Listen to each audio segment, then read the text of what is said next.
Eh ben, t'en fais du bruit. Tu me caches la lumière, Tina, là.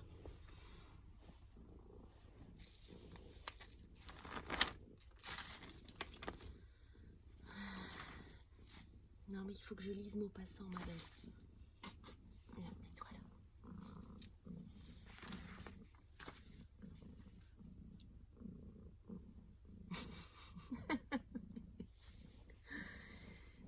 T'es collante, hein? Oh, oui.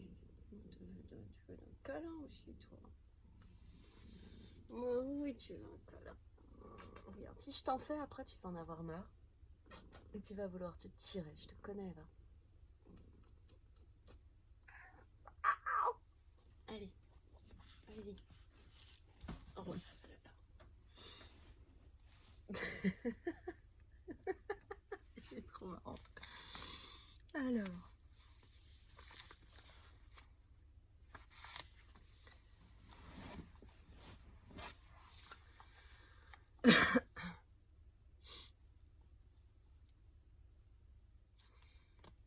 Le gueux. Il avait connu des jours meilleurs, malgré sa misère et son infirmité. À l'âge de 15 ans, il avait eu les 2 jambes écrasées par une voiture sur la grande route de Varville. Depuis ce temps-là, il mendiait en se traînant le long des chemins, à travers les cours de ferme, balancé sur ses béquilles qui lui avaient fait remonter les épaules à la hauteur des oreilles. Sa tête semblait enfoncée entre 2 montagnes.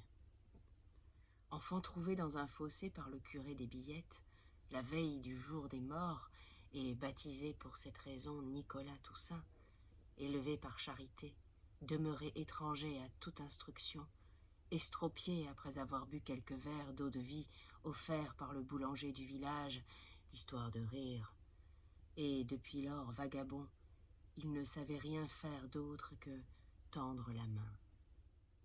Autrefois, la baronne d'Avary lui abandonnait pour dormir une espèce de niche pleine de paille, à côté du poulailler, dans la ferme attenant au château.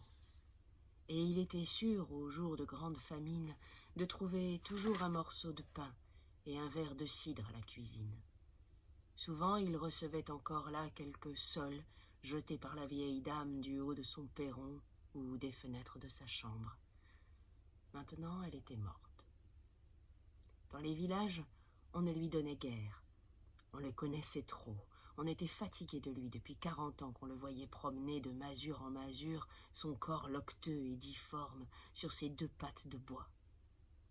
Il ne voulait point s'en aller cependant, parce que il ne connaissait pas autre chose sur la terre que ce coin de pays, ces 3 ou 4 hameaux où il avait traîné sa vie misérable. Il avait mis des frontières à sa mendicité, et il n'aurait jamais passé les limites qu'il était accoutumé de ne point franchir. Il ignorait si le monde s'étendait encore loin derrière les arbres qui avaient borné sa vue. Il ne se le demandait même pas. Et quand les paysans, las de le rencontrer toujours au bord de leurs champs ou le long de leurs fossés, lui criaient « Pourquoi que tu vas pas dans les autres villages au lieu de béquiller toujours par ici ?» Il ne répondait pas. Il s'éloignait, saisi d'une peur vague de l'inconnu, d'une peur de pauvre qui redoute confusément 1000 choses, les visages nouveaux, les injures, les regards soupçonneux des gens qui ne le connaissaient pas, et les gendarmes qui vont 2 par 2 sur les routes et qui le faisaient plonger par instinct dans les buissons ou derrière les tas de cailloux. Quand il les apercevait au loin, reluisants sous le soleil, il trouvait soudain une agilité singulière, une agilité de monstre pour gagner quelques cachettes. Il dégringolait de ses béquilles, se laissait tomber à la façon d'une loque, et il se roulait en boule, devenait tout petit, invisible, rasé comme un lièvre au gîte, confondant ses haillons bruns avec la terre. Il n'avait pourtant jamais eu d'affaire avec eux, mais il portait cela dans le sang, comme s'il eût reçu cette crainte et cette ruse de ses parents qu'il n'avait d'ailleurs point connus. Il n'avait pas de refuge, pas de toit, pas de hutte, pas d'abri. Il dormait partout l'été, et l'hiver il se glissait sous les granges ou dans les étables avec une adresse remarquable. Il déguerpissait toujours avant qu'on se fût aperçu de sa présence. Il connaissait les trous pour pénétrer dans les bâtiments, et le maniement des béquilles ayant rendu ses bras d'une vigueur surprenante, il grimpait à la seule force des poignets jusque dans les greniers à fourrage où il demeurait parfois 4 ou 5 jours sans bouger, quand il avait recueilli dans sa tournée des provisions suffisantes. Il vivait comme les bêtes des bois, au milieu des hommes, sans connaître personne, sans aimer personne, n'excitant chez les paysans qu'une sorte de mépris indifférent et d'hostilité résignée. On l'avait surnommé Cloche, parce qu'il se balançait entre ses 2 piquets de bois, ainsi qu'une cloche entre ses portants. Depuis 2 jours, il n'avait point mangé. Personne ne lui donnait plus rien. On ne voulait plus de lui à la fin. Les paysannes sur leurs portes lui criaient de loin en le voyant venir « Mais veux-tu bien t'en aller, Manant? V'là pas 3 jours que je t'ai donné un morceau de pain. » Alors il pivotait sur ses tuteurs et s'en allait à la maison voisine où on le recevait de la même façon. Les femmes déclaraient d'une porte à l'autre « Mais on peut pourtant pas nourrir ce fainéant toute l'année. » Cependant, le fainéant, lui, avait bien besoin de manger tous les jours.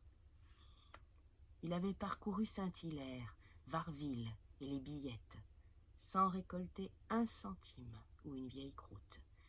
Il ne lui restait d'espoir qu'à Tournole, mais il lui fallait faire 2 lieues sur la grande route et il se sentait là à ne plus se traîner, ayant le ventre aussi vide que sa poche. Il se mit en marche pourtant. C'était en décembre. Un vent froid courait sur les champs, sifflait dans les branches nues, et les nuages galopaient à travers le ciel bas et sombre, se hâtant on ne sait où. L'estropié allait lentement, déplaçant ses supports l'un après l'autre d'un effort pénible, en se calant sur la jambe tordue qui lui restait, terminée par un pied beau et chaussé d'une loque. De temps en temps, il s'asseyait sur le fossé et se reposait quelques minutes. La faim jetait une détresse dans son âme confuse et lourde. Il n'avait qu'une idée, manger, mais il ne savait pas par quel moyen. Pendant 3 heures, il peina sur le long chemin. Puis, quand il aperçut les arbres du village, il hâta ses mouvements. Le premier paysan qu'il rencontra et auquel il demanda l'aumône lui répondit « Va te revoilà encore, vieille pratique. Je serai donc jamais débarrassé de thé. » Et Cloche s'éloigna. De porte en porte, on le rudoya, on le renvoya sans rien lui donner. Il continuait cependant sa tournée, patient et obstiné, mais il ne recueillit pas un sou. Alors il visita les fermes, déambulant à travers les terres molles de pluie, tellement exténué qu'il ne pouvait plus lever ses bâtons. On le chassa de partout. C'était un de ces jours froids et tristes, où les cœurs se serrent, où les esprits s'irritent, où l'âme est sombre, où la main ne s'ouvre ni pour donner, ni pour secourir. Quand il eut fini la visite de toutes les maisons qu'il connaissait, il alla s'abattre au coin d'un fossé, le long de la cour de maître Chiquet. Il se décrocha, comme on disait, pour exprimer comment il se laissait tomber entre ses hautes béquilles en les faisant glisser sous ses bras. Et il resta longtemps immobile, torturé par la faim, mais trop brute pour bien pénétrer son insondable misère. Il attendait on ne sait quoi, de cette vague attente qui demeure constamment en nous. Il attendait au coin de cette cour, sous le vent glacé, l'aide mystérieuse qu'on espère toujours du ciel ou des hommes, sans se demander comment, ni pourquoi, ni par qui elle pourrait lui arriver.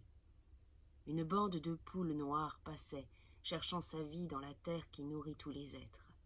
À tout instant, elles piquaient d'un coup de bec un grain ou un insecte invisible, puis continuaient leur recherche lente et sûre. Cloche les regardait sans penser à rien. Puis, il lui vint, plutôt au ventre que dans la tête, la sensation plutôt que l'idée, qu'une de ces bêtes-là serait bonne à manger grillée sur un feu de bois mort.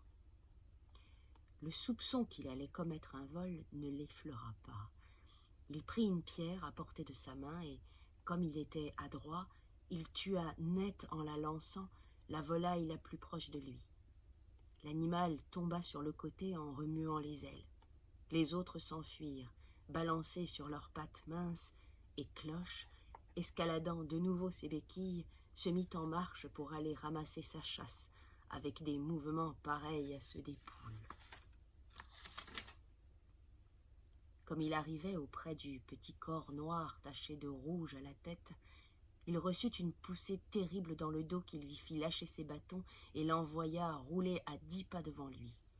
Et maître Chiquet, exaspéré, se précipitant sur le maraudeur, le roua de coups, tapant comme un forcené, comme tape un paysan volé, avec le poing et le genou, par tout le corps de l'infirme, qui ne pouvait se défendre.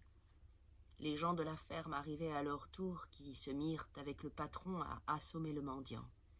Puis, quand ils furent las de le battre, ils le ramassèrent et l'emportèrent, et l'enfermèrent dans le bûcher pendant qu'on allait chercher les gendarmes.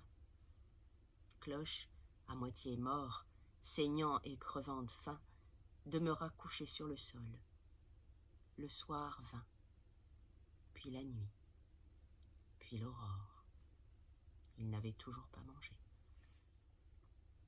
Vers midi, les gendarmes parurent et ouvrirent la porte avec précaution, s'attendant à une résistance, car maître Chiquet prétendait avoir été attaqué par le gueux et ne s'être défendu qu'à grand-peine.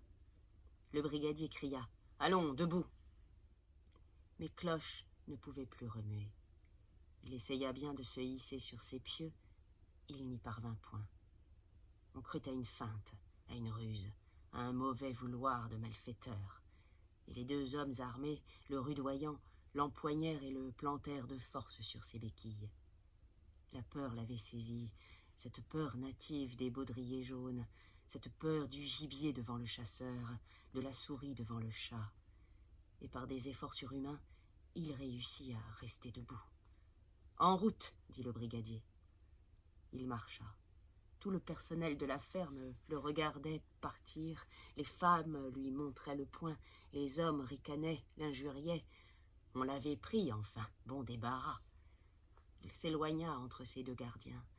Il trouva l'énergie désespérée qu'il lui fallait pour se traîner encore jusqu'au soir, abruti, ne sachant seulement plus ce qui lui arrivait, trop effaré pour rien comprendre. Les gens que l'on rencontrait s'arrêtaient pour le voir passer, et les paysans murmuraient « C'est quelque volu ». On parvint vers la nuit au chef-lieu du canton. Il n'était jamais venu jusque-là. Il ne se figurait pas vraiment ce qui se passait, ni ce qui pouvait survenir. Toutes ces choses terribles, imprévues, ces figures et ces maisons nouvelles le consternaient. Il ne prononça pas un mot, n'ayant rien à dire, car il ne comprenait plus rien. Depuis tant d'années d'ailleurs qu'il ne parlait à personne, il avait à peu près perdu l'usage de sa langue, et sa pensée aussi était trop confuse pour que puisse se formuler des paroles. On l'enferma dans la prison du bourg, les gendarmes ne pensèrent pas qu'il pouvait avoir besoin de manger, et on le laissa jusqu'au lendemain. Mais quand on vint pour l'interroger, au petit matin, on le trouva mort sur le sol. Quelle surprise!